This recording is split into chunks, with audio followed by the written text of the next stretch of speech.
विफाकी budget में तनख्वाहों में 15 से 20% इजाफे की इब्तदाई तजवीज़। विफाकी बजट में तनख्वाहों में 15 से 20% तक इजाफे की इब्तदाई तजवीज़ पेश की गई है।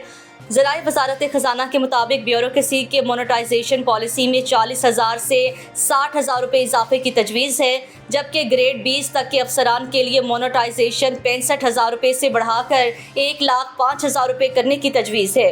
ग्रेड 21 के अफसरान के लिए 75,000 रुपये मोनेटाइजेशन पॉलिसी को बढ़ाकर 1,20,000 रुपये करने की तजवीज़ है, जबकि ग्रेड 22 के अफसर को मिलने वाली मोनेटाइजेशन 95,000 रुपये से बढ़ाकर 1,55,000 रुपये करने की तजवीज़ ज़ेरे गौर है। ज़राए का बताना है कि ग्रेड 1 से 22 ग्रेड के मुलाजमीन की तनख्वाहों में 10% इजाफे में तकरीबन 80 अरब रुपए का असर आएगा।